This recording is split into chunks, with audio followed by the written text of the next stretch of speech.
going to be not only coming from my last match, but I think this is going to be my last podcast. You said you got involved at 12 years old. I got involved in wrestling kind of like by mistake. As a kid, I got into wrestling when I was 8 years old. I probably wrestled Spike 100 times. I always say he's my mentor because he really is. What was your first interaction with Biff? I think we just joked like manliest man and ladies man. That'd be a funny tag team. Kathleen's a tough chick, man. She really is. And I love that Kathleen is doing something completely different. That was hands down the greatest segment in Beyond Wrestling I've ever seen.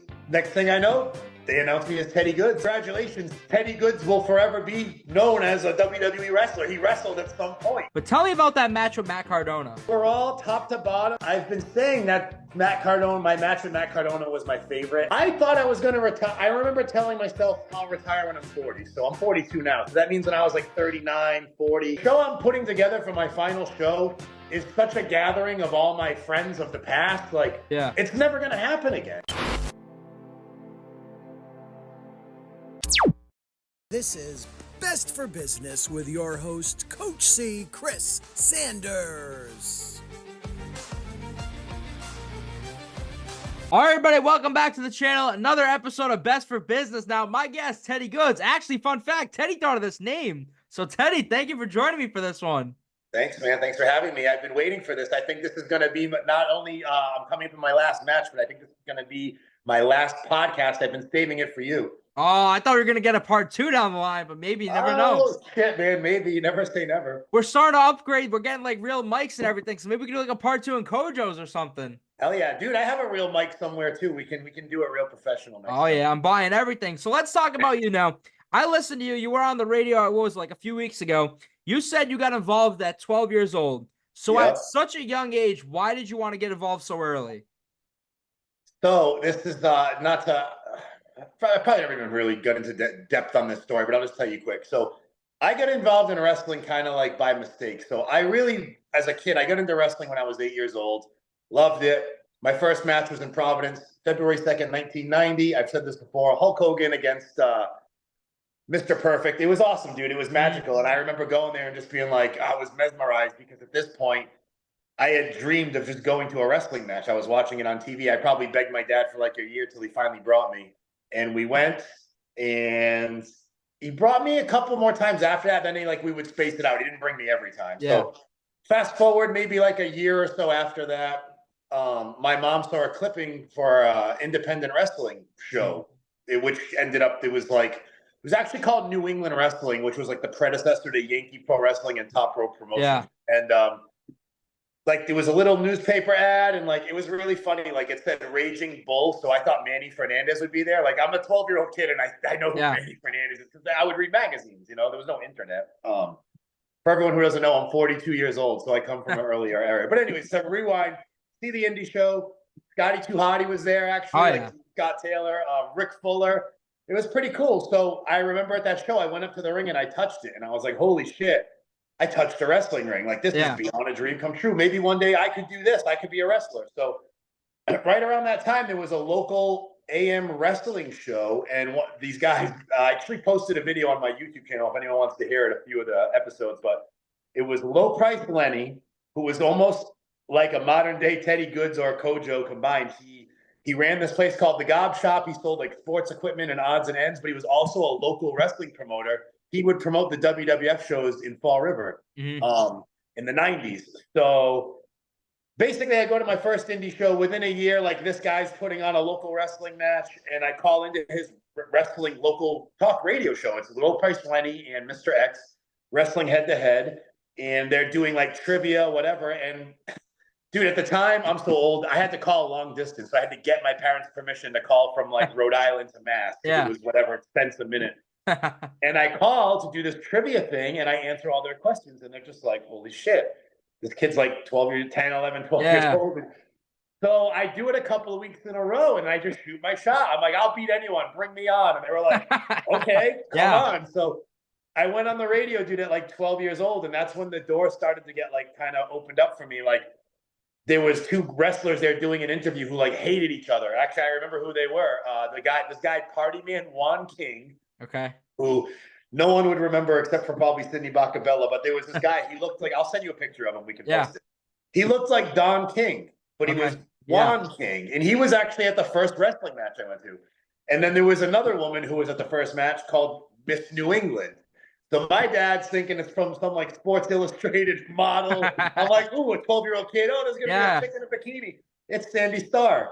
Miss New England was Sandy Starr's nickname. So anyways, fast forward to the radio thing like a year or so later. And Sandy Starr is Juan King's girlfriend. Mm-hmm. And they're at the radio station together, like in love. But I saw them 2 weeks ago at the PAL, like hitting them with a purse, choking them. Like, yeah. So that's when I was like, oh, crap. And then I remember right after that, I went to see the wrestling match at the Bank Street Armory, and it was Shawn Michaels and Razor Ramon. I'm sorry, Shawn Michaels and Marty Jannetty. The Rockers had just broken up, and they wrestled each other at the Providence Civic Center like a month or two prior. My dad had brought me to a match, and they had the same match. Well, a lot of the same spots. And I was like, hey, what's going on here? Like, is this going to happen next? And then it did. And then, like, that's when I started putting two and two together that, like, wrestling, some of it was obviously predetermined or worked. So go with that. Like, all those years later, at 12 years old, you have that first interaction. What age did you officially start training, and when did you have that first match? So the first time I actually got in a ring and took a bump was with Heavenly Johnny Angel in Rhode Island, in Providence, Rhode Island, at this.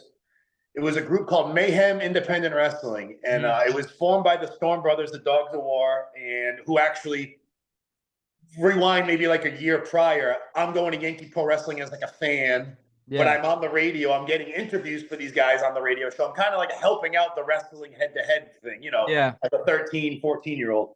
And now I make friends with some of the wrestlers because they know I'm kind of like, there's no internet. So, like, I'm on the radio, I'm talking shit, I'm putting guys over. So it's almost like I'm a little local, not Dave Meltzer, but just like a little local brain. And I'm like, oh, you know, these guys, the Dogs of the War, like, they're real hot. They're going to be in ECW soon, whatever. So I'm like a little informant. And, like, I'm bringing signs to the show, like Smart Mark signs, thinking I'm so cool. And I'm like this annoying 13-year-old. And these guys befriend me because they started a group called Mayhem Independent Wrestling, which was based out of Rhode Island. And it had some NEWA guys that I'm sure your dad knows, like Jose Perez and his brother-in-law, Kevin Charisma, Altitude. Yeah. And it was a lot of these guys who at the time wrestled for Yankee Pro. But at the time, this is almost like a foreshadowing, I feel like, of what happens with me in my career. But all these guys are wrestling there, but they're just kind of doing the same old thing, not knowing better. You know, I don't know if they're getting paid or not. That's the Storm Brothers and a couple other guys, Black Wolf, who recently passed away, a really nice guy who really kind of helped me get involved behind the scenes. They invited me kind of like a young Coach C as a teenager. Hey, do you want to help out behind the scenes? So, yes, I do, because I want to wrestle. Well, you had to be 18 to wrestle, and even those guys were like, you're not going to wrestle. Their ring was behind their house. Was 18 the age to train too? Pretty much everywhere, but even with those guys, they're just like, hey, man, we can't have you break your neck and your mom fight. So one day, Johnny Angel just didn't know. They had the ring set up behind their house for like a few weeks before they did their first event. Yeah. Because they bought a ring. They bought an old WWF ring. And Johnny Angel was back there. They were doing like training with each other. So when the Storm Brothers left, who didn't want me to wrestle because I wasn't of age, I like jumped in the ring with Johnny, and Johnny didn't know what the fuck I was. Yeah, take a clothesline, bang, took a bump. I'm like, oh my god, I'm dead. You know, So I there at it, and then I really started hanging out and training at like 15, 16 years old, which then led to me meeting the guys. I don't know if you ever heard of them, the Elements of Suicide. Oh, I've heard them. Yeah. Okay, Dre and God, it was like Onyx and Cinna, who actually is apparently Cinna is the cousin of Devil's Reject. But these guys were doing like underground wrestling. I found them on like America Online. Like back in the day, you could like search people's profiles and see what they were interested in, and literally just like chat. Oh, you like wrestling? Me too. I'm from New Bedford. It sounds weird now, but it was a different time, man. That's how we did things. The internet was brand new. So find out about these guys. They're into like ECW and just cool wrestling. It's like underground. And this dude's like, you can come to our wrestling school, whatever, no waiver, nothing. So I've got my buddy from high school. Oh, shit. His name was John. I can't think of his last name, but anyways, it'll come across me later. I'll never forget. We're in math class, and I'm like, you want to go to this wrestling thing? And he's like, I don't know. You think they're going to kill us? And we're like, I don't know, man. Spike Dudley's a wrestler. He's like fine. So it's like I was already thinking about Spike in high school, but I was like, oh, he's a little twerp like me. I'll be fine. Dude, I'm probably 150 pounds soaking wet at the time. I look like Count Dracula. And so we go to this mill in New Bedford, and these guys have a ring. It was a homemade ring. It was basically a bunch of pallets on top of like tires and like hose. But I was so excited to finally like get in a ring. I didn't need a waiver. And meanwhile, I'm hiding all this from my parents, of course. And whatever, go in there. We're just fucking around, probably getting hurt. I don't remember. I actually think I did get hurt in my first match. I didn't even have knee pads, and I fell and cut my knee open outside the ring. But fast forward, these guys ended up getting a ring. I started training with them, which led to this other guy, Mike Edwards. I don't know if you ever heard of him. He passed away a couple years ago. He wrestled as Manta Ray and Cajun. Oh yeah. And he was pretty cool. He used to paint everyone's face. He was a super talented artist. He actually drew quite a few things for me. Mike was a really awesome dude, and really innovative. In a land of all the big giant wrestlers, he was a little guy. He wrestled Papa Shango, I remember, on Raw in the Manhattan Center, and he just was cool, dude. He came up with new moves, new spots. I actually trained with him. They moved the ring to his backyard with the RDW group, which was Anthony Stone, Bloodstone, Scott Levesque, those guys. They literally wrestled in a backyard. They had a real ring, but it was set up. And every now and then I'd sneak out of my parents' house, go hang out, either train or have a fucking match on in front of 10 people sitting on lawn chairs in the dirt. But dude, I just loved it. I couldn't believe I was doing it. And then I'm probably getting way too far ahead of myself, so I'll stop. We started out, how did I get involved? But those are my early years before I get involved on a professional level, Yeah, so one of the guys I want to talk about, you mentioned his name, Spike Dudley. Now, I know you probably shared the ring with him numerous times. Obviously, the last one was back in December for your show. You got to team with them. So at that time, did you know you were going to be calling your career soon? So sharing the ring with him was a special moment? Oh, definitely, dude. In fact, I don't think Spike had wrestled literally in years before then, and as far as wrestling, dude, I've probably wrestled Spike 100 times. Yeah.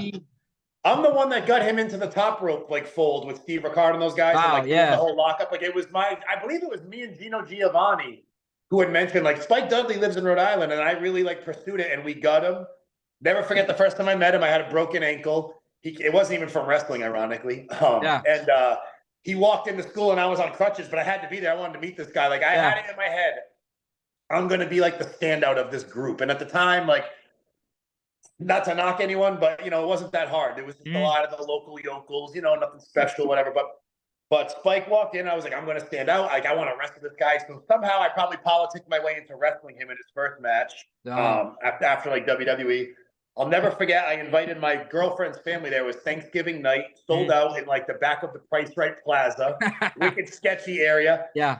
And it was a weapons match. So, fans are handing him shit. He's beating the shit out of me, pardon my French. Oh, and he's and it's the first time I met him. I didn't even know the time. He was bombed. He was drunk. Yeah. So he's fired up. He's beating the shit out of me. Dude, the finish was a crowd chair toss in the ring, ECW, and he had me superplex him on the 40 chairs. I got to get the video of that somehow. But anyways, we had that match, and then I was this guy almost killed me. He was so stiff and reckless. Yeah. So then the next time we wrestled him, I just beat the shit out of him. I think it was him and Jerry Lynn against me and Ryan Waters. And I was I got to defend myself. So I was stiff with him, and then it was funny. We I'll get you. You have to do an interview with Spike one day. I'll set it up. But he has to tell you a story about one time how he just gigged me relentlessly, not on purpose, because he had a blade stuck on his wrist or something, and he sliced me all up by mistake. But Spike's awesome, dude. He was the first guy who made me realize the true psychology of wrestling. Before then, and not to knock anyone, because we all start somewhere. I had the elements of suicide. I had Mike Edwards. Brickhouse Baker was a big trainer of mine. Nice. He would just have us do the drills over and over, repetitiveness. If you take a body slam 50 times, eventually you're going to learn to fall right so it doesn't hurt as bad. Yeah. So I went from Baker, then I left for a minute and went to Slam Tech with Bob Evans. And Bob, gave me great psychology things why do this here? It should be there. And then Spike was definitely the icing on the cake. I mean, dude, here's a guy who was on TV for a decade before he trained me. He wrestled Undertaker, Ric Flair. He's been in the ring with everyone. Yeah. Stone Cold. And he really just helped me put things together. You shouldn't do this here. You shouldn't do that there. And the craziest thing with Spike is everyone thinks he's a big hardcore guy. Spike showed me more wrestling holds than all my teachers combined. I'm not kidding. Wow, yeah. Indian Deathlock or this crazy pin that I don't even remember how to do, but I got to figure it out. That Spike would sometimes beat guys with this, mostly in ECW, but just a lot of Spike was a really good wrestler before he went to ECW. When he did that whole tossed in the crowd thing, he found his niche and he's all right, people want to see me get my ass kicked. But he used to just wear trunks and boots. You know what I mean? Really? Wow. And he was a great mat wrestler. But yeah, dude, he trained so much and so many great moments and memories. Spike brought me to promotions for the first time and just I always say he's my mentor because he really is, dude. Like Spike came back, like we said, we did that 6-man. And yeah, that's why I did it. I wanted him to be associated with Kathleen that one time because, you know, she does like the Dudley dog as her finish. Yeah. I know she looks up to Spike, and I just thought it would be a cool full circle moment. Like I even told Spike, you don't even have to get in the ring, dude. Just come to this match and stand there. And like he got in, he got a little physical. I thought it went. I don't think it could have gone any better. And that's another reason why I'm okay with retiring, because like people keep being like, oh, you're gonna miss it, or oh, you're gonna wish you could just like the show I'm putting together for my final show is such a gathering of all my friends of the past. Like, yeah. It's never going to happen again. You know what I mean? It really isn't. And like, it might not sell 2,000 tickets, but like, to me, it's such a special event and just an honor to have them all there that like, I'm never going to be able to top that. So what am I going to do? Come back in 5 years and do something half as good and then be like, why did I do that? You know, I don't know. But back to Spike, yes, the 6-man, it was awesome. Couldn't have went any better. A great group of 6 people. Amazing. I love LSG. I love Evie. I love Aaron Rourke. Like, they're just awesome people. They always make us look awesome. You know what I mean? Like, they're so good at making us look good. So it's like, they were so excited to do something with Spike. So yeah, even Spike, I don't think Spike's ever going to wrestle again. People reached out to me and Spike trying to book him, and he's just been like, I'm good. He wanted to have his daughter see him wrestle live. And I believe that was like one of her only times, and she like loved it. So he kind of same thing for him. There's nothing left to prove, but he got to do it in front of one of his kids, you know? Yeah, I think I was talking to him after the show. He says he does like one thing like wrestling related a year. The year before he was like a special guest for, I think it was a Super Show. Yeah, he usually does things for me and Ryan Drew. Obviously, he trained Ryan Drew. Drew ran his school to lock up. So yeah, Spike. If anyone's gonna get Spike to ever do anything, it's us. You know what I mean? It really is. Like he's just an awesome dude, and especially he did my toy drive, like we were just saying, like especially a charity thing like that. Like I couldn't even tell you the last time Spike let me pay him. You know what I mean? That's a shoot, man. Wow. So we also talk about mentors. I was going to talk about him later on, but I think you've sort of mentioned parts of him. Tell me about your relationship with Nick Steele, because I know at Live Pro Wrestling you ran the Man of Steel 1 and Man of Steel 2, but he's had an impact on you. He's had an impact on a lot of people. It's so hard to talk about Nick in such a short amount of time. You know, I feel like I can talk about it for hours, but I'll tell you one thing. Nick was on the first show I ever went to, that first indie show with Miss New England and the Raging Bull. Nick came out as Billy Warhawk. I didn't know it at the time because he wasn't even Nick Steele yet. He was 15 years old and he was dressed like an Indian. Wow. And even crazier, I have an autograph book, which I still have to this day, and he signed it. It's probably the only Billy Warhawk autograph in the world. You know? Did you ever show him that?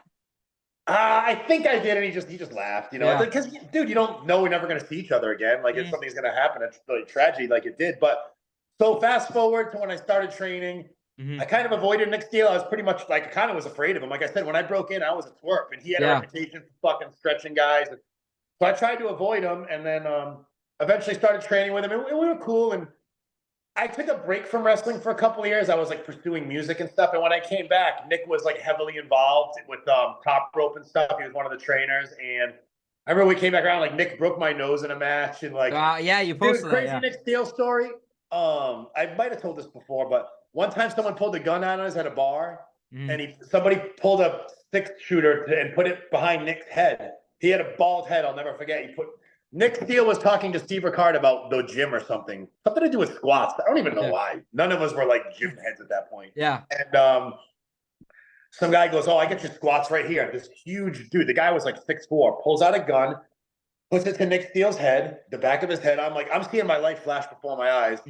I'm like, this guy's not going to kill us, but he's going to like shoot me in the leg. So, dude, he puts the gun to Nick's head. Everybody leaves the bar. It was almost like everyone that was there knew this was it was just something out of a movie. And then he turned to Steve Ricard and he pistol whipped him, smashed his glasses, hit him with the gun a few times.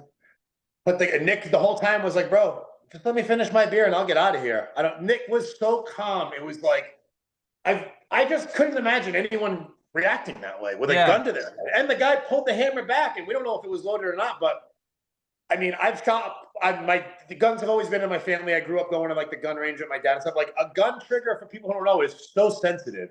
So in my head, I'm like, do I hit this guy with a bottle? What do I do? You know what I mean? And like, if I hit the guy, the gun's going to go off. I didn't know what the guy ended up this all happened within the course of probably a minute. It felt like an hour. Yeah. The guy pointed the gun at me and said, "Get the." He's like, "You get the fuck out of here!" And he just pointed the gun at me, and I ran up, dude. I ran out the door. I called the cops.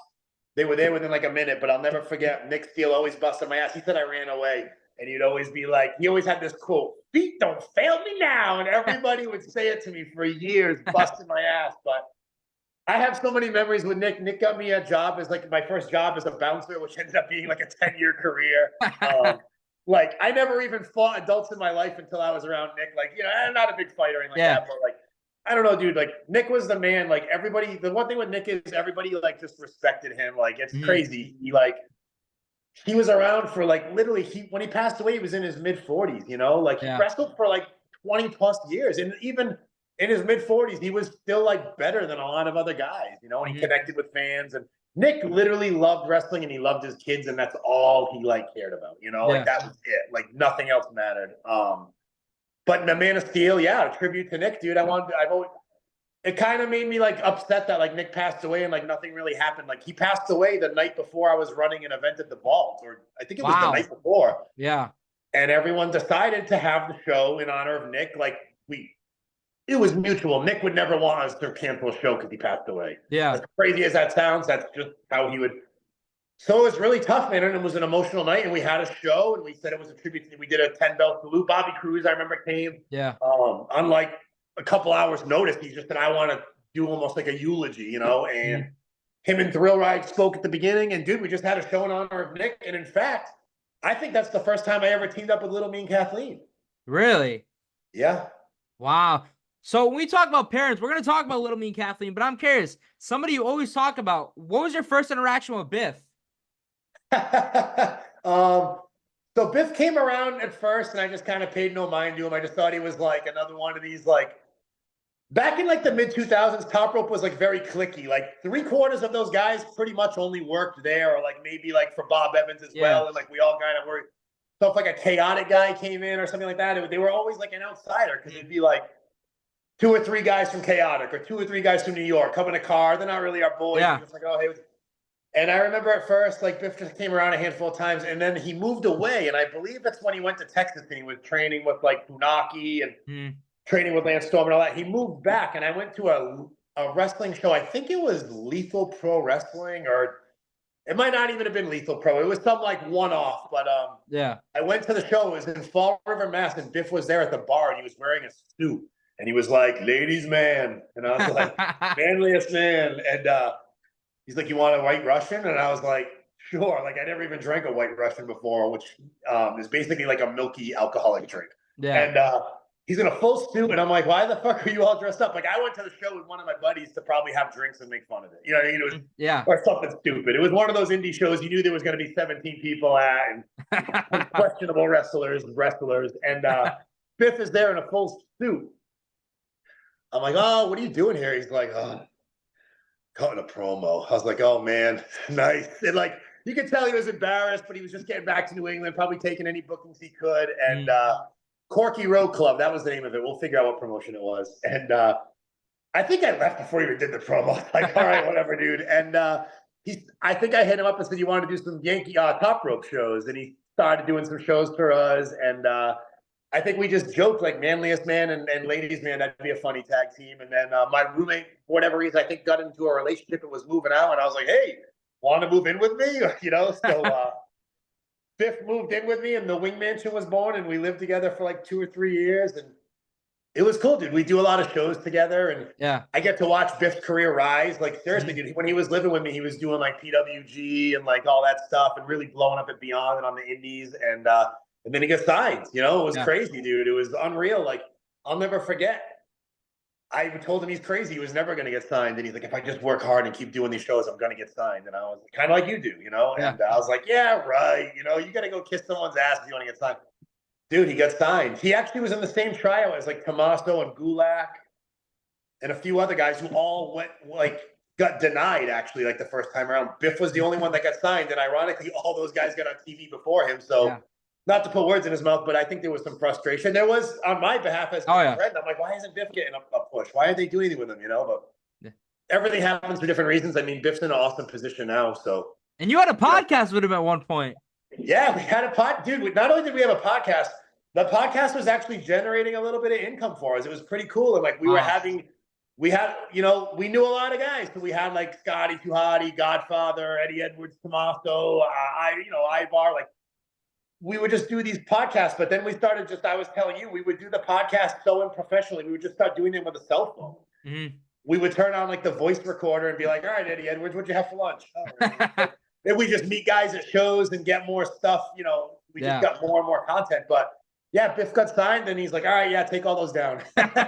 Just because, dude, I don't know. Like, we were like, we were having fun when we do those. So you never know if you say something that might offend somebody down the line or that we forgot about. So just figured better safe than sorry, Yeah. But yeah, pretty awesome. It was a good time. So to go with pairings, you mentioned Little Mean Kathleen. When was how did the pairing, were you pitched that or was that your idea? How'd that happen? I think God, I could be wrong. Like, dude, I've gotten so many things. I feel bad, but I think it was my idea. Like I was just trying to do a mixed tag or something at the time. Anthony Greene and Ava Everett were doing something. And I think I was like, oh, mixed tag would be cool. And it gives me an excuse to wrestle AG. I love, obviously, one of my favorite opponents. Yeah. So we did that match. I think we did a show in Brockton together, her and I, a couple weeks before. So we took like a picture together, a promo pic, and it just kind of came up. And honestly, I always thought Kathleen was cool, and I don't know, I just viewed her as I never even trained with Kathleen. Like I was out of the school by then, but I don't want to say I viewed her like a little sister, but to me, she's just like a little kid that I want to protect. You know what I mean? And I don't know, I just remember she would hang out with us, and she was cool. She was like one of the guys, but I can remember instances where we go out and someone was being creepy to her, like a fan, and I was like, yo, bro, back on up. You know what I mean? I don't know. And then, I just had a respect for her. Right off the bat, she told me, the goals she had, and, I knew she was going to school to be a lawyer. And, she wasn't just some, this might insult other people, but she wasn't some wannabe fan who was just like, oh, yeah, this looks easy. I want to try it out. And next thing you know, she's, doing shows. Kathleen got her ass kicked for months. You know what I mean? Years. She still does. You know what I mean? Yeah. Some of the shit she does, I'm like, dude, you're going to be hurting tomorrow. Taking a DVD on the apron. You know what I mean? Kathleen's a tough chick, man. She really is. And I love that Kathleen is doing something completely different. Everybody wants to be a sexy diva. Yeah. Or, everybody wants to, I guess, be loved or desired and get likes on Facebook. And Kathleen is going for the total opposite. She's a crazy maniac / girl next door / nerd. Kathleen loves Dungeons and Dragons type stuff. You know what I mean? She loves her gaming and her Twitch and going on playing computer games. And she loves all that, but she also is I don't know, she respects herself. She just, I don't know, and she just, I feel connects with everyone. And then she does a whole Luna Vachon aspect where she's just the Tasmanian devil. So I just think it's so different. Is Kathleen the greatest wrestler in the world? God, no. And I think she'd be the first to tell you that. But I think she's one of the most entertaining indie women's wrestlers that I've come across, at least in the last decade, maybe even my whole career. Because I always said that to a lot of the girls. Stop worrying about looking hot or doing crazy moves. Come up with a character, do something wild. And LMK, Little Mean Kathleen, she's fucking Tasmanian devil. You know what I mean? Oh yeah, I think it's awesome. Oh yeah. So we also talk about parents. We were gonna talk about them later because they're gonna be a part of their last show. But you've had a good relationship with Waves and Curls. Oh yeah, yeah. One time Trayvon flattered me and told me that I was his favorite wrestler, or before he started or something. Yeah. Which. Probably because I just had an entrance song, and those guys have it. And I always say the entrance song is literally half the battle. If you have a great entrance song and you look halfway decent and you can connect with the crowd, you're going to get a reaction and you're going to be over. Really, you know what I mean? Waves and Curls are awesome, man. I love it. They're like me, man. They're for the people, they connect with the kids. I'm big on kids and being, part of the wrestling show because that's the bread and butter. That's what I was brought up on. Waves and Curls, you'll never hear them swear. It's good, clean fun, I don't know. They're great guys. They're party starters. I feel like they're almost carrying on the Teddy Goodz fun entrance type thing, Yeah.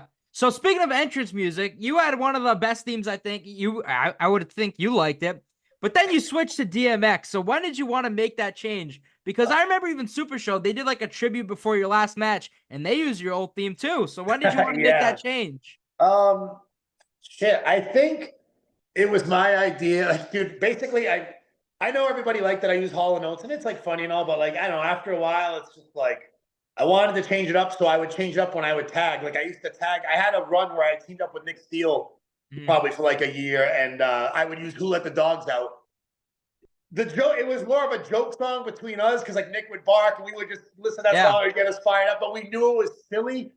But I think it was so silly it got over with the crowd almost like Hall & Oates. It's a sing along. Who let the dog? Yeah. But like 8-year-old kids are singing it because they just like the song, you know. Yeah. And Hall & Oates was kind of the same thing. Oh, we can clap to it. And like I think Biff put it over. He's like, you should use this as your song. And I was like, I guess, yeah, you're right. And then it kind of had full circle meaning because everyone did make my dreams come true. But the DMX thing came about. I think I did it with Kathleen on a show after a match or something. I'm like, let's have some fun. Like hit some DMX. I think that's how it came about. And yeah, wow. Like, oh, shit. I was like, this would be a good entrance song. So we started using it, and I just kept it. It's like singles after that. I just thought it was like a party starter song. Like I remember, like I said, I'm a little older, but when I was your age, like that song came on, people were like, oh shit, like it's going down. You know what I mean? Like it was like a party starter song. So I just kind of started using it. But yeah, Pro Wrestling Super Show, this kid Rocco, he's a really good guy. I think his like handle is like ECW Fan 5 on Twitter. He's a great guy. Great. I don't even call him a fan. He's a great friend, but he made a special entrance song for me that they played. So wow, that's crazy. Yeah, it was really cool, and I'm glad they did it. You know, he was pumped that they used it. I was flattered that he made it, so it was cool. Nice. So when we talk about LMK, one of the moments that I've talked to you about, something I think you take a lot of pride in. Tell me about the wedding from Little Mean Kathleen and Love Dog. Oh shit! I'm gonna toot my own horn right here. Was that a Teddy Goodz idea? It was like a culmination of everyone's, honestly. I do remember, I think, in my opinion, like, no video does anything justice. Like, Pro Wrestling Super Show, Channing and I had a great match a couple weeks ago. I watched it back today on video. The crowd, you got to be there to feel the energy. And that's how I feel with the wedding. Like, the wedding was like Jerry Springer on steroids, you know? Like, not only how it all came together, but just, like, how everybody looked, the presentation, the crowd reaction, like it was just crazy, dude.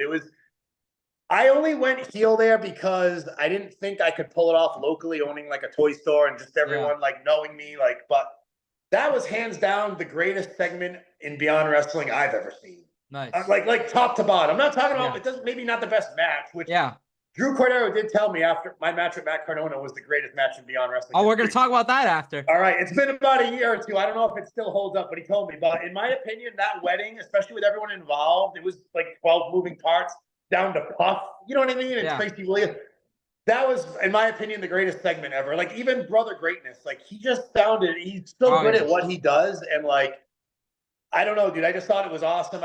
I wanted to try going heel. I thought it was just time to mix something up. I knew once again I wasn't going to be wrestling much longer. So it was like, hey, maybe I'll do a heel run for like 6 months to a year. We'll try it out. And like, it was tough. Like my first match was against Ichiban. I loved it. They put it over Beyond and Wrestling Open. They loved it. They were like, wow, we never like saw Teddy Goodz heel live. Did a great job. But then after that, I just felt like I never really clicked like with like, even Kathleen, like she did a good job. She wore the wedding dress and was a heel, but I don't think the crowd never just wanted to boo us. In fact, I almost feel like they were ready to cheer us and just let Bakabella and Channing be baby faces because they've been healed for so long. But like, you know, it's like the old Roddy Piper effect. When your shtick is almost so entertaining, it's like funny, it starts to get over. And like Bakabella is so witty and funny that he's like over. Like people love to hate him, you know? So it's like, I don't know. That's why at the end of this Beyond run, I was like, I think we need to switch it up because, like, I don't want to go out as a heel. It's not going to be special, you know? Like, so, and then Kathleen, as you know, divorced Bakabella, sorry.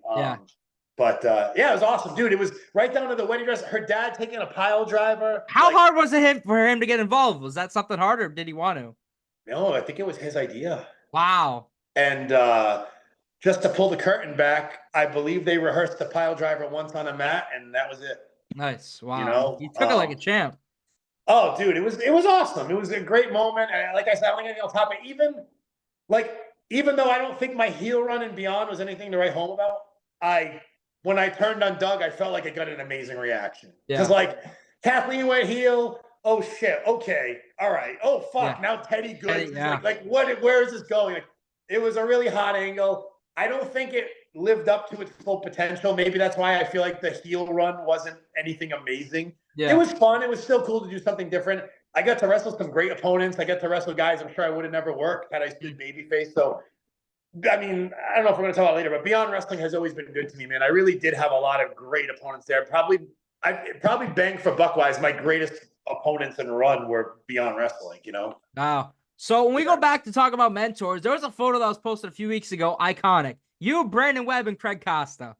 So let's talk about your relationship with both of them. Let's start off with Brandon Webb, because you've gone on the news with him. You've done a lot with him. Yeah, man. Brandon Webb's probably my best friend in wrestling, dude. Nice. He started out a couple years after me, I think, and we honestly weren't even close his first few years. We got really close after I took my little break from wrestling to do music stuff. When I came back and I was like, I'm going to be the ladies' man, Brandon Webb actually lived with Steve Ricard, as did Frankie Vane. And I would just go to their house every night and we would watch old like wrestling VHS and have a good time and drink and laugh and like talk about ideas. And that's when I really got close with those guys. And then after that, eventually Brandon became like Devil's Reject and we started wrestling.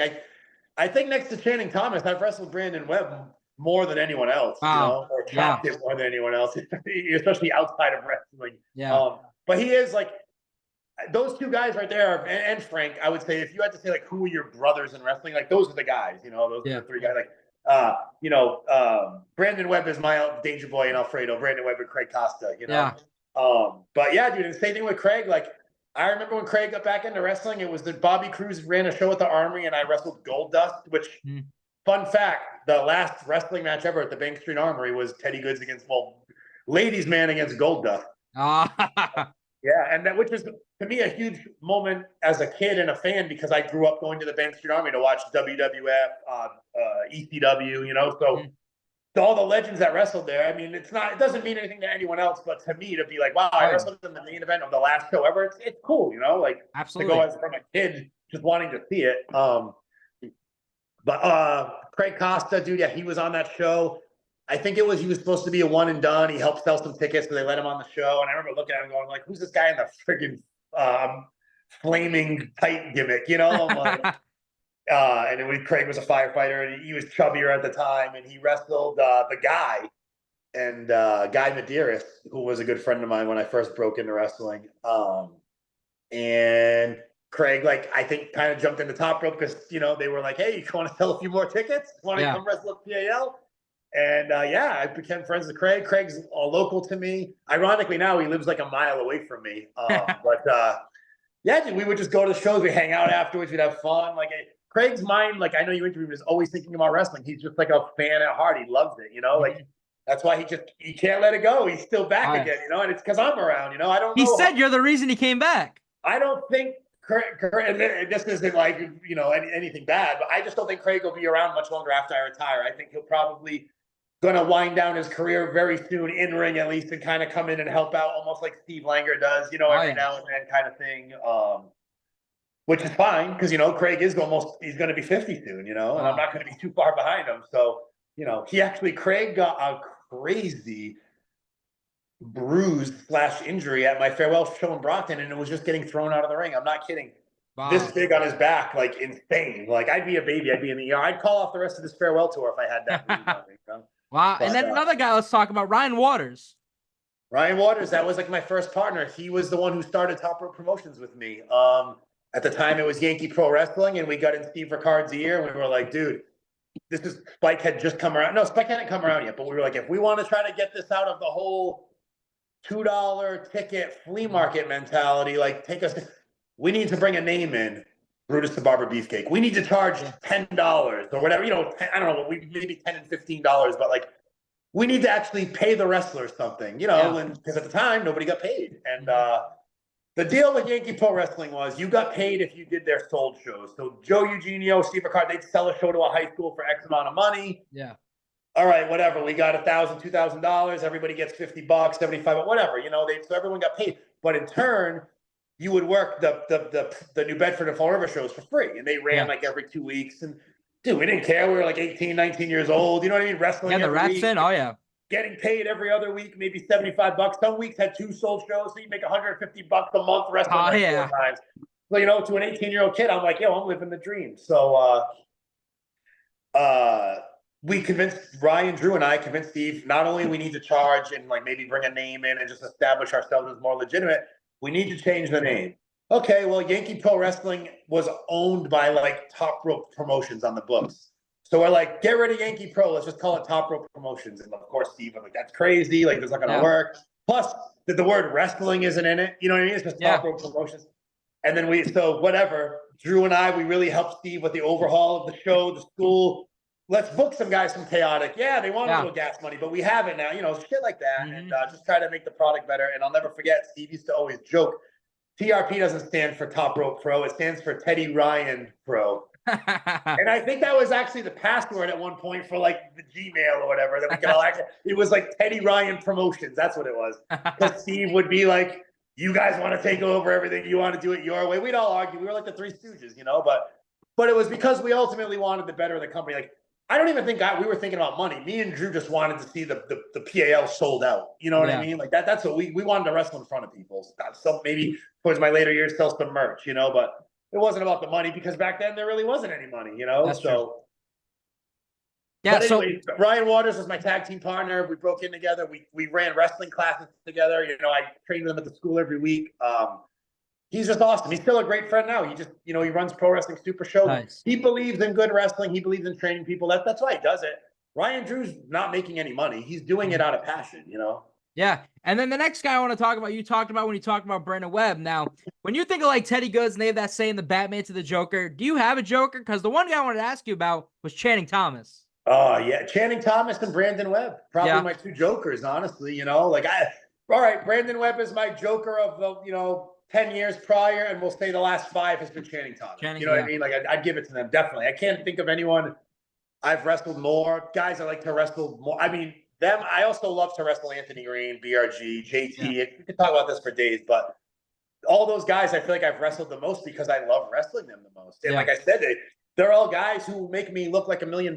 You know what I mean? So wrestling is an art, and it's awesome when you have 2 artists because you can hit a guy and the other guy goes sells it like $1 million, and now everyone thinks you're the man. You know? Yeah, absolutely. So those are the guys. Yeah, I'd say Channing Thomas, Brandon Webb. Very recently, probably like if you'd say in the last year, BRG and Channing. You know, definitely. Nice. So let's talk about it. You probably have talked about it on a bunch of podcasts. Let's just talk about it quick. You got to do something pretty cool, wrestle Gunther. Yeah, I did. It's pretty crazy too because now he's like the man. So it's like a lot of guys, you know, have done a squash match. You know, maybe you wrestled Ryback back in the day or Papa Shango, and like, you know, everyone's talking about you for a couple of months. Oh, it's cool. Because Gunther has just gone up and up and up, I feel like people are always like, it's like still relevant. Hell, that guy Teddy Goodz, he wrestled Gunther. Everyone's like, oh my God, he survived because he's still so relevant. He's almost like a modern day like Andre the Giant in some form. Like not size-wise, but just like he's like an intimidating wrestler that people like are literally like, oh, I wouldn't want. Even wrestlers are like, oh, what was it like getting chopped? Like, bro, come on. Yeah. We all work in the same business. It's a chop. I don't even remember. My adrenaline was going insane, you know. But it was awesome, dude. Like I found out that day I was wrestling him. So like, no, I didn't prepare. No, we didn't rehearse the match. It's not even at WWE. Like, yes, of course, there's rehearsals, there's walkthroughs of certain things. We never got in the ring until we wrestled. You know what I mean? We talked for a couple of minutes at 5 p.m. and we talked for a couple of minutes before we went out to the ring, and that was it. You know what I mean? It was just, half the shit he did in there, he called it or the ref called it, you know, like, and, but it was awesome. And at the time I wasn't nervous, which sounds crazy. Cause like, this is my whole childhood dream. This is it, dude. Like my culmination. I'm about to go into the ring and wrestle on TV. And at the time I didn't know until after the match that it was on Fox. So I'm like, wow, this was on technically like free TV. You know what I mean? Millions of people watch this. Like it was crazy. Like, and the thing with that match too is like if you go on YouTube and everything, like Teddy Goodz was wrestling, so a lot of times you don't have to change your name, nothing like that. So crazy, but about a half hour before the match, like, what are they going to call me? What are they going to do? Dude, they were even saying Kenny Dykstra, who was the producer for it, who, thank you, Kenny. He probably is the reason why I had the match. They probably had. There was like 10 extras that day, and I'm sure he just went, all right, who's going to, I know Teddy, let's throw him a bone. I mean, I've never asked him. I don't think Vince McMahon hand-selected me, you know what I mean? But, like, I have a feeling Kenny put me in that spot. I'll never know. I'll ask him next time I see him. Why not, right? If he even remembers. But anyways, right before the match, like a half hour before, he was telling me they might be giving me an entrance. Like, only because they wanted to, like, mix it up because he had done a couple of different squashes. Like, I don't know. Sometimes they give people entrances. A lot of times when the girls get tryouts, the matches aren't televised, but they give them entrances, which for generic music, they come out, no name or anything. And so whatever, they scrapped the entrance. But I remember actually when I first met Gunther at 4 o'clock in the afternoon, 5 o'clock, he actually wanted me to come in hot and give him some offense. Mm-hmm. And I forget who the other producer was. Maybe it was like Adam Pearce, but they shut it down. They're like, no. Yeah. Like, he's not even getting a strike on you. But Gunther didn't know me from a hole in a wall. He wasn't doing me any favors. He just wanted me to come in hot so that the match wouldn't look like the other matches. Oh, yeah, the rest of them. He was just thinking, all right, I squashed 2 or 3 guys in a row. Maybe this guy should come in, duck something, start getting up on me, then miss something. Holy shit, Gunther's about to let me get to it, which would have been. But it's crazy. In that match, I did that in 0 offense. And people but if you watch it, it doesn't come off like that. I don't know. Like, it doesn't come off as a brutal 1-minute squash. How'd you keep your name? Match.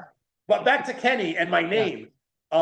He said, all right, well, what are we going to call you? And the only gear I had said Ted. So I was like, obviously, #1 pick, Teddy Goodz. He's like, yeah, obviously, but they're not going to give you that. So what else? I was like, all right, Ted Steele for Nick Steele. Yeah. And then I'm like, all right, I guess Ted Bulldog, which is my shoot name. Yeah. I really didn't want my name to be on WWE, but in the same vein, I was like, I'm at the end of my career. This would be a cool full circle moment, I guess. Like, someone who went to middle school with me might be like, holy crap, Ted Bulldog. I went to elementary school with this kid. That's cool. He's a wrestler. So, that was the only element I was thinking that, popped me. And then next thing I know, they announced me as Teddy Goodz. Then they post a match on YouTube. It's not Gunther versus local competitor. It's Gunther versus Teddy Goodz. And Kenny sent me the link the next day, and he's like, dude, congratulations. Teddy Goodz will forever be known as a WWE wrestler. He wrestled at some point. That's awesome. I mean? So I was like, wow.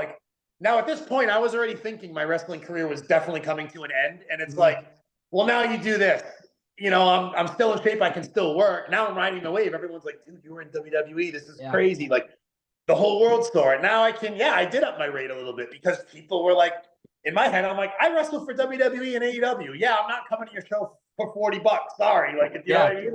I'm going to get paid. And I'm also an old man, and I've been doing this a while. And I started asking for money, and people started paying it, and I felt that was worth. Like I always tell you, man, you got to know your worth, And it worked. But anyways, Gunther was awesome. Every time I've seen him, he's always giving me a little nod or something to me. He's not going to come up and hug me, bro.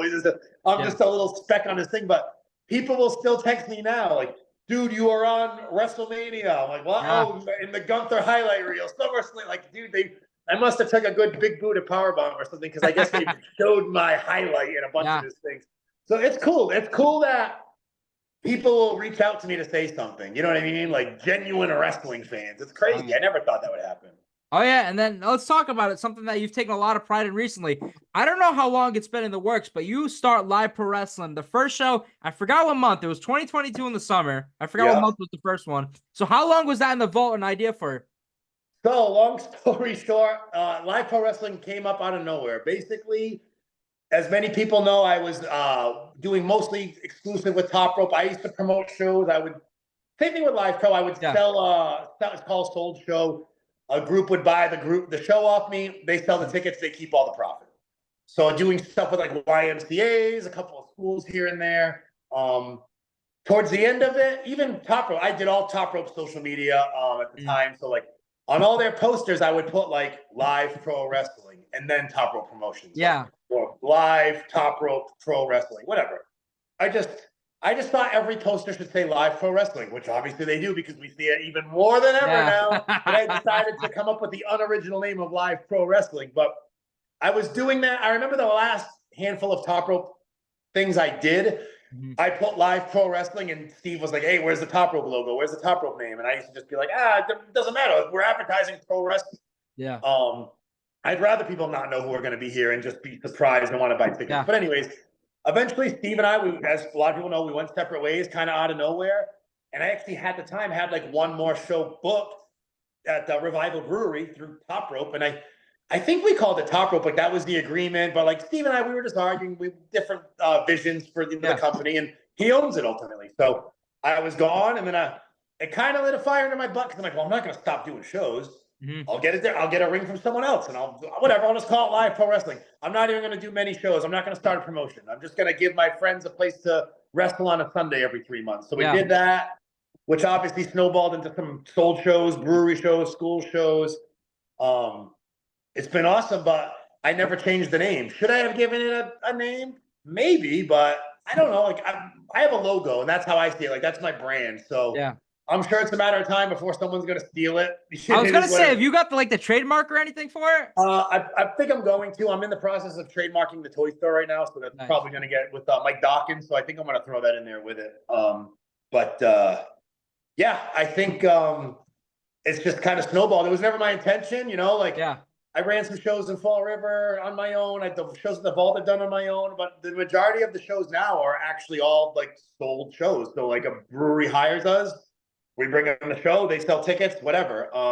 The show, as people know, I'm putting on my retirement show under my own banner. I'm doing that show with my own money, Is it gonna flop? I hope not, you know what I mean? But ultimately, I'm responsible for paying everyone. So, I'm either gonna lose my butt or people won't get paid a lot of money, or it'll be a success and everyone will get paid well and I'll make some diaper money for my baby, Yeah. So hopefully it goes well. That card, it's a crazy lineup. I won't get into it now, but yeah, so like I said, this live pro wrestling kind of just stemmed off of me going separate ways with Top Rope, Yeah, so one thing I felt like with live pro wrestling, you're always saying we're going to have our biggest show and it gets bigger and bigger, but one you talked about, I believe it was in November, it must have been cool wrestling at Westport High School. Oh, yeah, definitely. I mean, that's where I went to school. Yeah, dude, it was the same thing, full circle. I actually helped Mayhem and Yankee Pro run shows at my high school when I was a kid. Wow. Just because I wanted wrestling to be there. And I didn't even get involved. I was too young. They wouldn't let me do anything. I just sat in the front row and marked it up. You know what I mean? Yeah. Yeah, they approached me about doing the fundraiser, and then they loved it, dude. They made almost $10,000. You know what I mean? And all they had to really do was just kind of let me do a pep rally and then show up the day of the show, plug it in and let it rip, which that show, I mean, there's probably, safe to say, easily 700 to 800 people there. Oh, yeah. That opened up the door to other schools saying, hey, we saw what you did in Westport. We want to try it. And then now New Bedford, hey, let's try it. So it's been good, man. So far, knock on wood, every high school show's been great. I'm at the point now where I'm not even really looking for shows. I'm not actively messaging people. If they message me, I mean, I think we're averaging one show a month, Yeah. Oh, yeah. At least I say we're doing at least 12 shows a year easily. So I don't know, especially with a family now and a baby coming, it's I don't need to run 3 shows a week, or anything like that or whatever. But we'll see. Now that I'm not wrestling, also my schedule will be a little more freed up. So I don't know. We'll see. Maybe we'll get more aggressive with them. But I think right now the roster's happy with the amount of shows. Oh, yeah. You know me, I'm always preaching quality over quantity. Oh, yeah. So I'd rather do 10 great shows a year than 30 that are half attended. I'm just not that guy. I just take too much pride. There's nothing wrong with running a show at a VFW in front of 60 people. I just don't, that's not for me. I don't want to do that. I'm trying to be what I think is one step above that. So when the school hires me, they go, yeah, there's local wrestling. And like I said, not to knock anyone, there's local wrestling. And then there's the WWE, and then there's a handful of groups that are right underneath that. The big time wrestlings, the Northeast wrestlings. I'm not in that category. I'll never claim to be. They're bringing in guys that cost 5 figures. You know what I mean? I'm not there. I don't think I ever will be, and I'm not really trying to be. But I'd like to consider myself the quality of a live pro show at a high school a lot closer to NEW or big time than the local VFWs and Legion Hall wrestlings. You know what I'm saying? Yeah. So, and I think people are seeing it. They come to my show. It's the little things. We have custom, ring aprons, custom entranceway. Turnbuckles. Turnbuckle pads that are really nice. So it's I think it's the little things like that. You walk in, I'm starting to tape the ropes differently, because I rent T's ring and I, look different than when he rents it elsewhere. So I think it's the little things like that, or people have never even been to an indie show. They show up and they're like, oh, wow, this is already exceeding expectations. It looks way better than I thought it would be, So, that's it. That's the one thing I want to do too when I'm not wrestling anymore is I want to provide quality live pro wrestling. I don't think over the years there's been some quality, there's been some not so quality. It's just so I want to be the guy that people can go, all right, this show's worth $20 or $30 because this kid Teddy brings in all the guys, the aspiring pros, maybe some maybe the Tommy Dreamers, the Dangos, guys who might be on the way out, down, and then guys on their way up, the Bobby Orlandos, the Aaron Rourke, the days, you know, the Love Dugs, all those guys, you know, it's a good mix. And I feel like everyone leaves. I think everyone always leaves going, wow, that was better than I thought it would be, you know, especially the first timers, you know. Oh, yeah. So you talked about the match earlier. Let's talk about it. I just had Scott Robinson on. Now, it's not going to post for another month, but he talked about that match. That was like his big moment into Beyond. But tell me about that match with Matt Cardona. Oh, dude, it's, you know, I have a few favorite matches for like different reasons based on like maybe the venue, maybe how the crowd was. You know, the match might not have been crazy, but the crowd was insane. But overall, top to bottom, I've been saying that my match with Matt Cardona was my favorite. And I think one of the big reasons is this. If I watch a match back, 99% of the time, I find things that I wish were different. Oh, I wish I would have did this, took in a beat here, sold more here, whatever. That is like one of the only matches I've ever watched in myself that I think from beginning to end, even like every bump is taking like, I love it. The timing, it's perfect. I don't think it was a sellout. There was probably like 250 people there. Yeah. The match was originally supposed to headline Americanrana in Worcester, which was a huge goal to me because not only did I just felt like I never got like a good opportunity in Beyond, but then I also feel like I never deserved it because like when Beyond first brought me in, I was doing this goofy like heel show my ass gimmick. You know what I mean? So it's like, yeah, of course they're going to put me against Johnny Cockstrong and Sexy Eddie. Yeah. When I'm basically running around like one of the Rougeau brothers just acting stupid. And then when Drew Cordero hit me up, it was when Uncharted Territory kind of did a different spin, and they were like, hey, he's like, Ted, we're not so much worried about having like 5-star matches and guys getting dropped on their heads and doing flippies. He's like, this crowd wants to see good versus evil. And at the time, I was a super over babyface. So he brought me in, I think it was against Alec Price, like COVID mask time. Hey, we'll have a spotlight or a tryout match. We'll see how it goes. And that was Alec's first match in Beyond. And honestly, I thought we both did amazing. And so did Drew. He started using us, but COVID slowed everything down. I wrestled Channing in my next like tryout introduction match. It was great. And fast forward to now Americanrana, I'm going to headline against Matt Cardona. And it was great. Like they did stuff on Uncharted Territory where Sterling brought in some guys for me to wrestle. I was feuding with Sterling.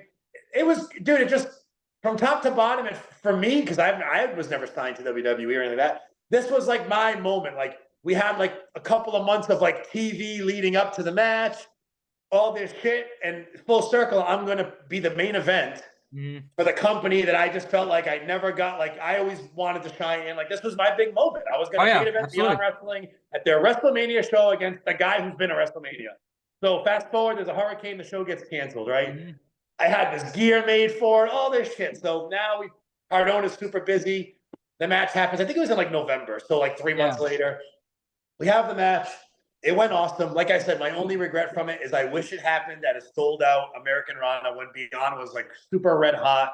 Yeah. It didn't. It's okay. But afterwards, we went to Calhoun's. Cardona hooked us up. And Drew Cordero did tell me, he said that was the best match in Beyond history. And he wasn't saying from like Wheeler Yuta 5-star wrestling John Silver. Like he meant the moments. I think we had 15 minutes. I'll never forget. Cardona was like, yeah, fuck that. We're going like 30. Dude, the match is like 40 minutes. You know what I mean? And nobody complained because the crowd was on the edge of their seat. Drew Cordero loved it. I loved it. It was fucking awesome. He incorporated Little Mean Kathleen. That was Scott Robinson's debut into Beyond Wrestling. That's what he was telling me.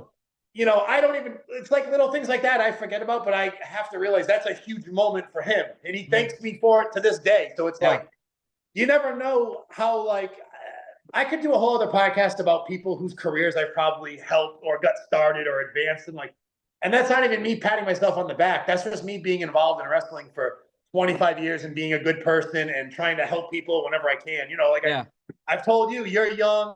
Livia's young. I always say, I was telling Livia's dad last week, if I can ever, I'm a nobody, but if I can ever open the door to help her get a tryout match anywhere, AEW, WWE, beyond, you know what I mean?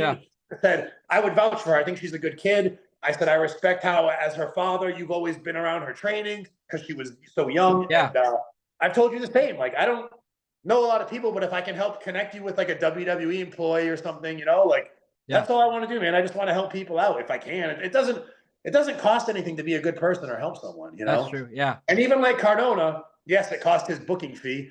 He went above and beyond to he could have mailed it in. He had a fucking awesome match with me, man. You know, He took a body slam on a pile of toys outside the ring. You know, like he wanted to have a match. He did all the bumps. He did all the moves. Like now I know he talks about he hates his matches. Did he like the match? Oh, he loved it. I mean, he was probably blowing smoke up my ass, or maybe it was just that time. But he told me, he goes, "This is one of my favorite matches of all time." Wow, nice, like, nice. He said that at that time. He's probably had a lot better since, but you know, it was cool to hear someone say that. And at that moment in time, I did believe him because I thought the match was awesome. And like having VSK and Sterling and Kathleen out there, like everyone hit their cues. It's crazy. In fact, we made it. He's joked a couple times where he'll be like, "I put you over for that, right?" And I'm like, "No, you didn't put me over." But like, he didn't need to. He made me with that match. You know, he didn't have to put me over. I could care less. Would it have been awesome to wrestle him as GCW champion at Americanrana sold out? Yes. Would it all have gone down the same? I don't know. So I can't say I have any regrets, you know? Yeah. But so, go ahead. The next thing I wanted to ask you about, how long did you know you wanted to do something with Cojo's Toy World? How long did it take you? I'll just give it to you quick. The little history. Our grandfather and uncle did toys like through the 80s and stuff. Yeah. But they would go to like toy shows like in New Jersey, Atlantic City. There was no eBay. There was no internet. Late 80s, my uncle decided to open up this little toy store like on my grandparents' property. It was like a revamped garage. He did that. It was called Joe's Toy World. And then since then, my cousin has still always been like infatuated with toys. I think a lot of it too is because he has a son who's now 14, so it kind of never left him. But he was talking about a toy store one day, and I was helping my friend Roger at Purchase Street Records at the time, and there was a space next door. My friend Sean was in it, and I said, "If you ever leave here, let me know. I have an idea." And I was thinking a toy store. So I mentioned it to my cousin, and like the rent was cheap, and like, dude, one thing led to another. It's funny, we were going to open a toy store with all our childhood stuff, but when I went to dig it out of storage, it was so beat up and played with. I was like, this stuff is worthless, you know? Yeah. I don't want to sell my childhood toys for 25 cents. So we did, you know, we got it going. Rich Fonseca designed a logo. Like we were trying to decide what to call it. My cousin really wanted to have Teddy Goodz' name on it, and I was against it. I wanted to call it Joe's Toy World because that was my uncle's store, but my uncle didn't want us to use the name. And I was like, hey, what about Cojo's Toy World? I'm like, it sounds like it's kind of zany. It doesn't sound like Bob or John's. And my cousin's like, oh, I thought of it, but I didn't. If people don't know, Cojo is actually my cousin Jay. Cousin Jay. That's a nickname he's had for like 10 years. Oh, okay, yeah. Yeah. So he was like, I thought Cojo's too, but I didn't want to like put my own name on it. I said, no, dude, I think that's it. Next thing I know, Rich Fonseca sends me a logo that he drew up, and I was like, dude, like Live Pro Wrestling, Rich made that logo as well. Dude, Rich is the man. If anyone ever needs graphics, hit up Rich Fonseca. I don't even bother doing him anymore. I just tell people to go to him. He made the logo, and I was like, that's it, branding. Like Live Pro Wrestling, it's done. Like we're Cojo's Toy World, and that's it. And we started out posting pictures of toys before we even had the store open. And next thing I know, dude, you know, they got the wrestlers coming through, and Ethan Page and Danhausen, and we got the, you know, Cardona and Sterling talking smack about us on their stuff. And it's just like, dude, it's crazy. We've gotten so many customers from those guys, you know. Wow. But yeah, that's it. So then now the toy store's here, and that's actually my next chapter in life. I'm gonna focus on building the brand and the business. My cousin just resigned from his 17-year teaching job at New England Tech. Wow. And we're gonna go full time at the toy store and probably pull each other's remaining hairs out and go crazy and just try to make it a real life business. We gotta knock on wood. I don't want to get too deep, but people have approached us. We're going to be filming some pilot stuff. This is crazy. I can tell you because I haven't even signed like an NDL yet. But whoever one of the producers are from like Keenan and Cal wants to work with us on producing a Cojo's Toy World. Like, love that. Yeah, I don't want to get too into it, but yeah, we've got some plans. Hopefully they work out. I don't know. We'll see. Maybe they'll go up in smoke. But we want to take our business to the next level, and I firmly believe if I put even half the energy that I've given to my life of professional wrestling I think we can be a huge success, you know? When did the Master of the Toy Universe Championship become a thing? After the belt was made. Basically, my cousin was like, we should make a belt. You could bring it to like shows. People would probably like take a picture of it. I'm like, yeah. So we got it in. And I don't know what happened, but we found my Masters of the Universe pillowcase. And it like the colors matched. And I think I was like, what about Master of the Toy Universe? And my cousin's like, whoa. Yeah. Like, that could be like your Matt Cardona Internet Championship, or like Shane Helms has his own belt. I don't even know what the hell it is, but it's like the Hurricane. And like, and of course, me as like being a carny, I'm like, I can bring it to shows. People will take a picture with it. So next thing you know, we've got the Master of the Toy Universe. I said to Palladino, hey, call it the Master of the Toy Universe, and he did it. And that was it. Wow. So let's talk about it. At Cisco Slam 2, you made the announcement you're retiring. Yes. So you've said you've done everything in wrestling. Your dreams came true. How long? Because you said, I know when you said you wrestled Spike, you knew something was going to be happening. But you said when you wrestled Gunther. So how long was this been in the vault for? Well, I thought I was going to retire. I remember telling myself I'll retire when I'm 40. So I'm 42 now. So that means when I was like 39, 40. I feel like right as I didn't have the reason, I guess. I was just like, well, I still feel good. I'm still doing it. And then all of a sudden I had like AEW matches. The Gunther thing happened. I didn't think I was going to get signed. Like, but it was like, I felt like I was riding my wave after 20 plus years of busting my butt. So fast forward to where I'm at now after the AEW stuff and the WWE stuff, my wife told me she was pregnant, and it's like crazy, but it just boom. It was like a light switch right there and then. I don't know why. I was like, oh my God, of course. Oh, joy overcame me first. But one of the first things I thought of was like, oh my God, I got to get my life together. You know, like I'm going to be a dad, but like, and I was like, I'm done wrestling. But like, not in a way like, well, people will be like, oh, he's retiring because he's having a baby or because his wife made him. Or no, it was just, I've been thinking about it. And then like this happened. And then like, I started thinking about my future and like what was happening. And just like I've told people this before, I kind of lost my spark for wrestling the last couple of years. Wow. As much it was cool to like be like, oh, I'm getting paid to do this and travel around. It was turning into, how much am I getting paid? How long am I going to be gone for? When will I be home? When will I be back for the toy store? What time do I have to leave the toy store? So that became more of a burden than the excitement of like, I'm wrestling. I love this. You know, I'm going to wrestle this guy. I've always wanted to wrestle him. So the spark was starting to diminish. And then I found out my wife was pregnant. It was just kind of like, all right, I'm not going to beat a dead horse here. There's nothing wrong with being a 60-year-old guy wrestling at the. I love George Stout. He's the man. Nothing wrong with doing that. In fact, George does a great job at it because he makes money. You know. Yeah. Oh yeah. But I just didn't see myself as that. I'm very vain. I already did. My hair's thinning. My muscles are shrinking. Yeah. I just don't look the same I do. And to some people, they'd be like, "Dude, you look better than half the guys on the show." But it's just, I'm not vain. I think I just have like this body dysmorphia in my head. You know, I don't look the same. I don't move. I watch my matches back and I'm like, I'm not moving as fast as I did. You know, so could I wrestle probably another 2-3 years? Yes, I definitely think I could. And I would have my wife's blessing if I wanted to. Yeah. Is my wife happy I'm retiring? She's never told me she is. I'd imagine that she would be, or at least feel relief, like, oh, we don't have to worry about dad breaking his neck this weekend, you know? But I don't know, dude. She keeps telling everyone he's never going to really retire. I don't believe that. So if I was to say a year from now, hey, I'm getting back in the ring, she would not stop me and she would not be surprised. But I'm telling everyone, with the run I'm having these last couple months, the spark is back. It's awesome. I'm wrestling all my friends, my favorite opponents, in front of crowds. Like, I'm picking and choosing my battles, basically. But like I said before, booking the show that I've booked, I just feel like it would be a betrayal to come back. Like, people are paying money to see me in my final match. They're coming to see Eddie Edwards and Lish and Taven and Bennett and Bobby Cruz and, Sterling and Anthony Greene and Kathleen, just Danny Miles, Holiday, Palladino, all my friends over the years, like, are coming to this. So it's like, I'm basically booking a homecoming/reunion as a farewell. Like, what am I going to do? Come back in 4 years and wrestle in front of 100 people somewhere? I don't know. Like, I guess I could see myself wrestling one more time if, like, my son begged me. Yeah, like, to see it live. I want to see you wrestle. But at that point, I'm going to be getting closer to 50. I don't think I'm going to be as rigorous with my training and, like, being out of wrestling for several years. I don't think – I just can't see it happening, you know? And like I said, it's nothing wrong with the Ric Flairs and all those guys. But, like, Ric Flair should have called it quits when to Shawn Michaels. Like, this is my small scale version of my WrestleMania with Shawn Michaels. You know, like, my Hall of Fame weekend is big time wrestling, and Teddy Goodz, like, doing the, his final match. Like, that weekend is, and Godfather is going to be in town. How crazy is that, dude? Yeah. The Godfather is coming to my show as a favor. He just wants to be there.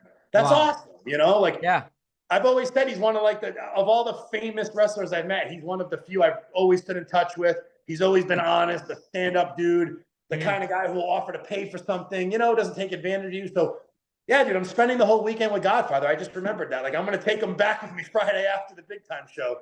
So it's like, how can I top that weekend? You know what I mean? Like, it's just, you can't, it's just, I feel like it would be insulting to everybody. I just have to.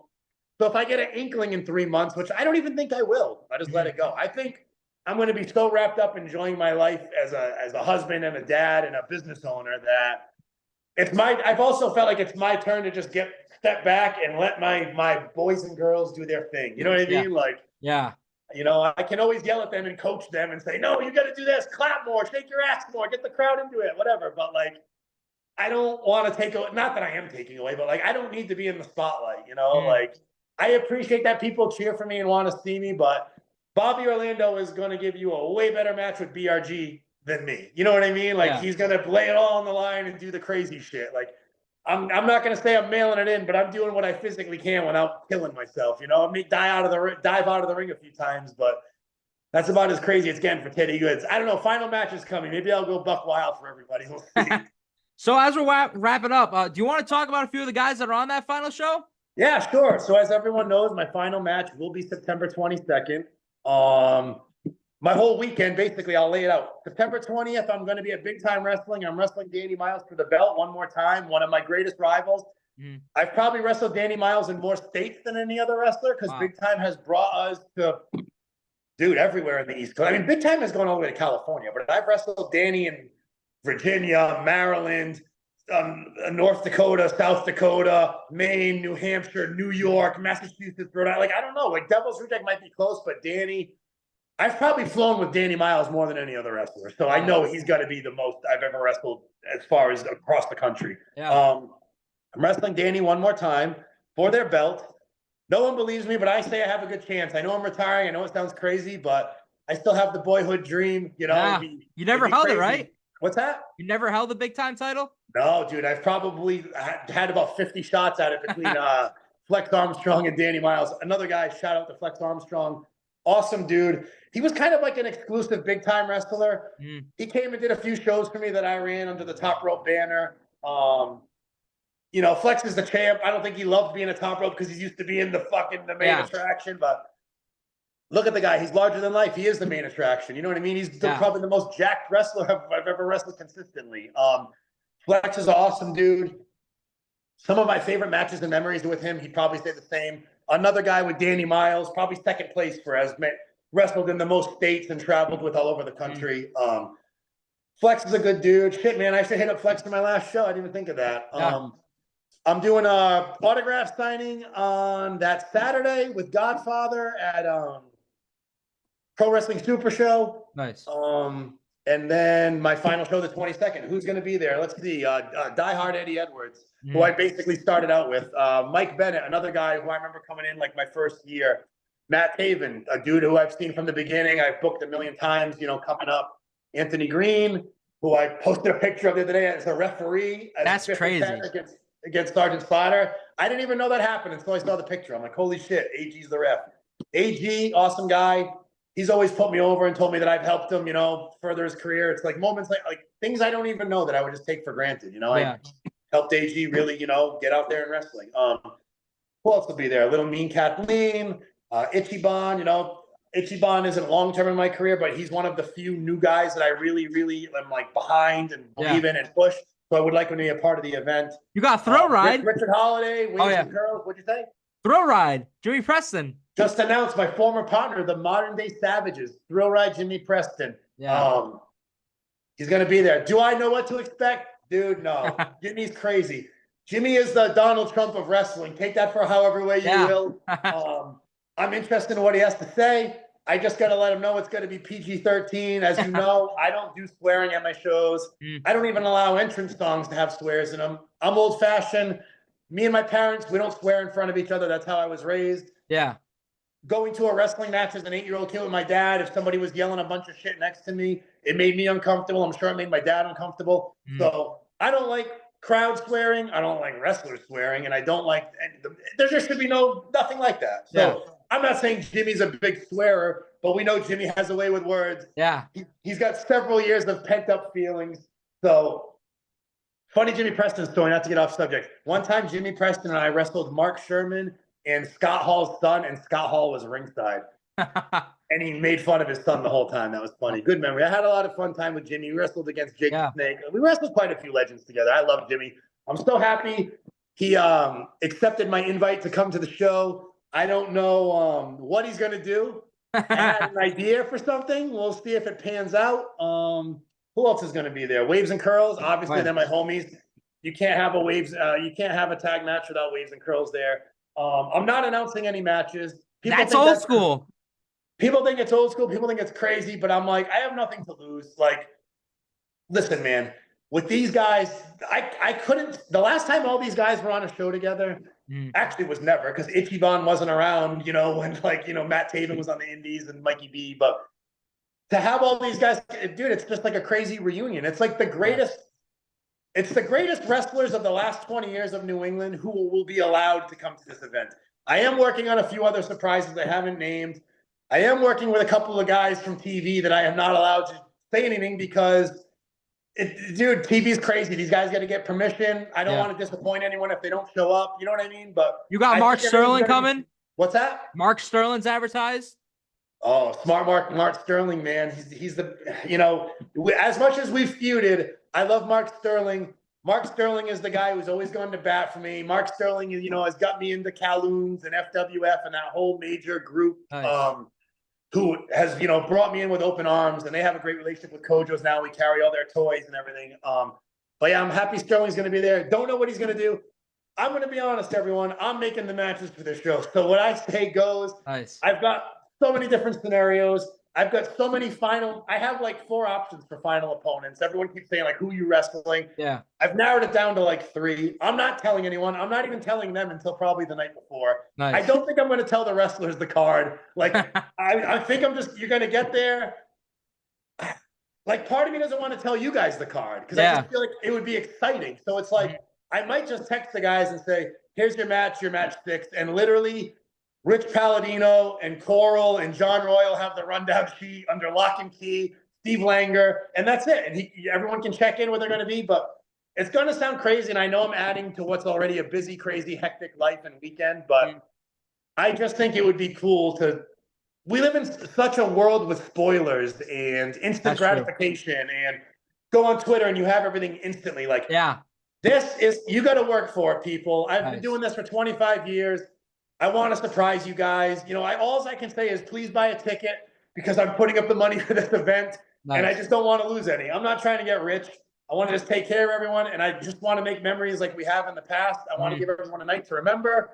And I mean, where else are you going to see Eddie Edwards, Mike Bennett, Matt Taven, Thrillride, Sterling, Anthony Greene, Little Mean Kathleen, Ichiban, Waves and Curls all together, wrestling on the show, taking bumps, the Godfather's going to be there. I mean, come on, dude. Like, pimping ain't easy, man. Who's going to ride the Ho Train? Yes, I'm staying Ho Train at this show. The school gave me permission. It is what it is. So that's the first thing when I talked to Godfather and he told me he would come to the show, I just said, Charles, I have to talk to the school and make sure they're going to be okay with a marijuana pimp advocate, because it's 2024. And yes, someone will probably complain after the show that there was inappropriate, someone said Ho Train. That's as dirty as it's going to get on my show. But I don't know. My buddy Biff Busick hit me up. He said that whoever's in the ring with Godfather should just take the hose. I was like, I don't even have hose, dude. Yeah. But the fact that he's going to be there and that he reached out, dude, it's crazy. It's awesome. It's going to be just a crazy, epic event, a night to remember. I just hope everyone believes in me and buys a ticket and supports it. We're going to donate money from every ticket to the school. So, the more people that go, the more the school's going to get. There'll be concessions there. My boy UPS Scott's going to be running it. Nice. He showed me the menu today. So no protein bars. Sorry to Thrillride. Sorry to Gal Barkay, who I just booked right before I did this interview with you. Nice. He'll be there. One of my muscle boys, Yeah, and as we're ending, there's 2 names I want to talk about before we end. The first one, he's been a part of Live Pro since the beginning. Rich Palladino. He's announced too. Rich Palladino, dude, the voice of New England. Rich Palladino, I actually saw for the first time in 8th grade. My mom, once again, brought me to an indie show. I don't know how I remember this, but it was in the newspaper. Someone else ran a show in Fall River. Unheard of. it was Yankee Pro territory. Yeah. The guy's name, you probably heard of him, Tony Rumble. He ran Century Wrestling Alliance, NWA New England. He brought a show there. I'll never forget. I was supposed to go to an 8th grade graduation party that night. And my mom, probably knowing that as like 8th grade kids, we're going to be like playing spin the bottle or like, I don't know, getting into mischief. And if she could avoid it one more day by bringing her kid to wrestling, she would. So my mom brought me. And dude, real quick, Public Enemy was there, King Kong Bundy, Brutus Beefcake, Kevin Sullivan. Dude, it was just an insane indie supercard that like blew away anything that had ever come to the area. Jimmy Snuka, Bundy, Honky Tonk Man, crazy. So Rich Palladino announced that show, and he had a big fluffy mullet. And I also bought a wrestling mask from Sheldon Goldberg. I met them both that day, but I told them that story later on, and they both just laughed. But Rich Palladino is the man. It's so cool that when I went back to Beyond Wrestling, I got to do stuff with him. I really never did anything with Rich before then. Probably a couple of spot indie shows here and there.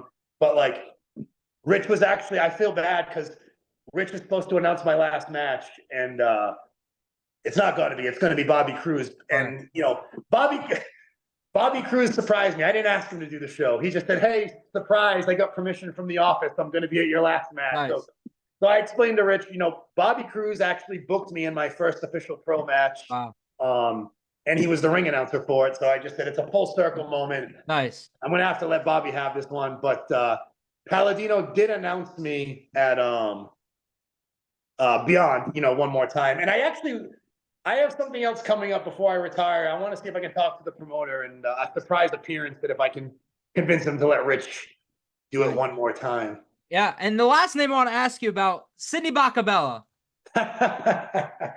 Oh, man. So I have a soft spot for Sidney. I have a soft spot for Sidney because he actually grew up in New Bedford, and he went to the New Bedford wrestling matches, you know, like, so he's kind of from that same era of awful local pro wrestling that I'm from. But I'm such a huge fan of Bakabella's. I'm like a mark for him. I actually... like, everybody loves him. Dude, my brother at his wedding hired Bakabella to come and interrupt my best man speech.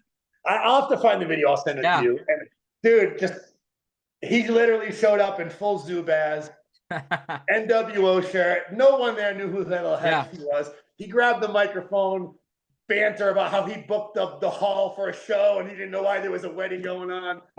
Oh, dude, people, you know, some people are ready to jump up and kill the guy, but he has done so many like cameo videos to me over the years. To like, my dad's favorite is Sidney Bakabella. His two favorites are Sidney and Marshall McNeil. And when I showed him the video from Pro Wrestling Super Show with the two of them, he was like, it was like Three Stooges all over again. He just loved it. But no, Bakabella's been cool. Like, he's probably one of my greatest rivals as well. He's up there with Channing. I can't tell you how many times I've ripped his wig off. The wedding thing, like, the thing is with Bakabella, he has a lot of ideas, and sometimes, and I'm not saying they're all great ones, you know, but he throws some crazy shit out there, and then he'll have like a grand slam, and like the wedding, the final matches with Channing, like, dude, it's been awesome. He keeps saying like, well, one more in the farewell tour, but like, I think we're the same age. I think he's like a year older than me, even though he looks like he's 85. Yeah. But yeah, dude, I can't say enough good things about him. He's such a good dad. He's just awesome, dude. I wish he could get a shot on TV. I just don't think he's going to because of his gimmick. Yeah. You know, like I don't think everyone gets it, but for the crowds we play to, dude, people love it. Like, it's gold. If my buddies come to a wrestling match and they're not like fans, they're just going to a show to support me, like, they're always talking about Bakabella. They love it. Like, oh, did you hear what he cracked on that dude? Like, it was like, he's great. His insults. I told him he missed his calling, dude. He should be traveling with like the fair circuit doing the dunk tank. You know what I mean? Like, just talking trash to people and getting paid hundreds of dollars a day. Yeah. But he'll be there too. He's booked for the show. I don't think I announced him, but you know, there can't be a Teddy Goodz farewell show without a Sidney Bakabella appearance. Yeah, dude. I mean, the guy's he's just a legend. I don't even know. I have too many managers on the show already, and I'm thinking right now there's like 2 more that I want to add. Is it crazy if there's like 5 managers on the show? I don't know. Well, like you said, it's a farewell tour, so you gotta. Yeah. This is it, man. This is going to be my local WrestleMania. So I hope everyone comes out. I hope everyone enjoys it. Yeah. Well, Teddy, I end every interview the same. I don't even know if you watch this podcast, so I don't know if you could tell. But it's usually the day that people decide to call it a day. Well, the day you're leaving New Bedford Vogue Tech What do you want Teddy Goodz' legacy to be remembered for in pro wrestling?